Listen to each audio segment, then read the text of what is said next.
Furthermore, you claim to have derived the universal gravitational constant even though you knew it could not accurately predict the orbit of Mercury. My theory is clearly superior since it does, in fact, properly model Mercury's orbit. I think we can all agree students should be taught my theory, not yours, as a part of public education.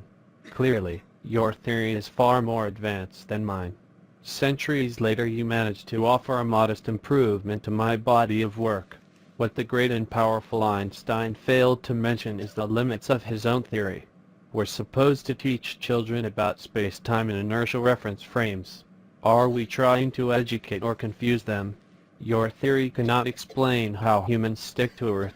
If inertial reference was a valid mechanism for gravity, only the top of the planet would be habitable. People on the bottom half would fall off into space. So please enlighten me as to why I should be excited about your improving one small portion of my theory, when the proposed improvement conflicts with the rest of the theory. That is a great point. I was so focused on the warping of space-time I failed to consider the implications of broadly applying the theory in every area that gravity appears to play a role. Could it be that I've been looking at this thing all wrong? So much success has come from your theory. We have tall skyscrapers, airplanes, a space station orbiting Earth. Obviously, your theory is very powerful. What would you say if I propose an entirely separate type of gravity? Your gravity explains how objects interact through space. My gravity explains how things interact with space. Thoughts? Interesting. If your gravity was only present near a very large object, it might explain how my calculations are correct everywhere else. Your gravity would dominate near large objects, mine would dominate everywhere else.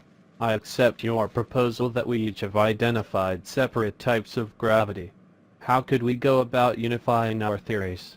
We would need to identify an unanswered question near the Sun, otherwise my gravity won't be present. The Sun itself is an interesting puzzle. Fusion happens naturally in stars, yet we are unable to replicate it on Earth. Maybe my gravity is the missing piece. Maybe fusion research is hindered by thinking only one type of gravity exists. If we can understand the gaps in solar fusion theory, we may be able to propose an update. I hope Erwin Schrödinger is available to help me get smarter about quantum physics. Last I heard, quantum physics wasn't your strong suit. Wouldn't it be great if all the really smart people that ever lived were still alive and could debate each other on stage like politicians do? That way, we wouldn't have to worry about how their theories are interpreted by other people over time. They could tell us exactly what they originally meant and how those details apply today, if at all. I got the idea to create this web series when a recent problem with the key led to a really interesting discussion. Excuse me. I couldn't help but overhear your scooter won't start. Yeah, it's okay. Someone is coming to help me. That's great to hear. I was wondering if you tried turning off your cell phone before starting your scooter. What does my cell phone have to do with my scooter not starting? A lot of keys now have signal emitters in them. This allows the scooter to know if a thief is using a counterfeit key. If the scooter is having trouble detecting your key, your cell phone could be interfering with the signal. The warning light did say key not detected. Why would this be a problem now?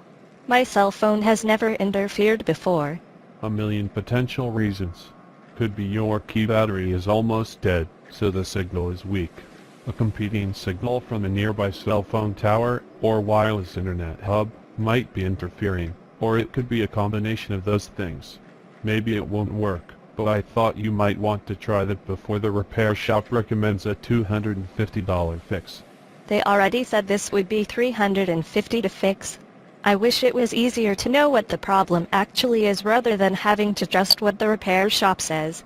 I realize it is unusual for a stranger to recommend turning off your cell phone, especially when the stranger knows you are stranded.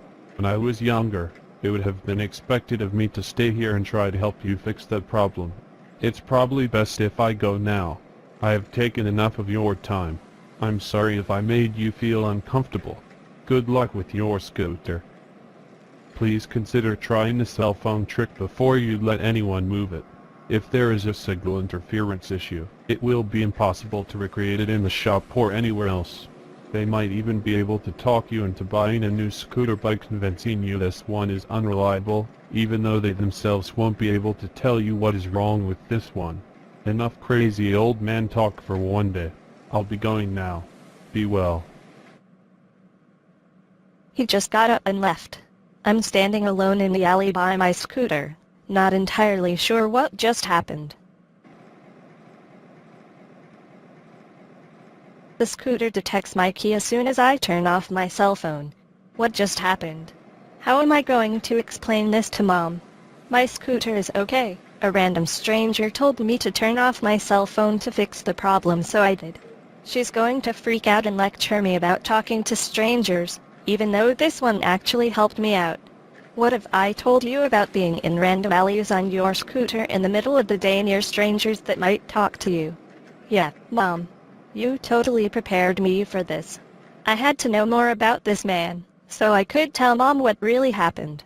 Otherwise, she would bug me about my scooter until I bought a new one. I hopped on my scooter and chased after him.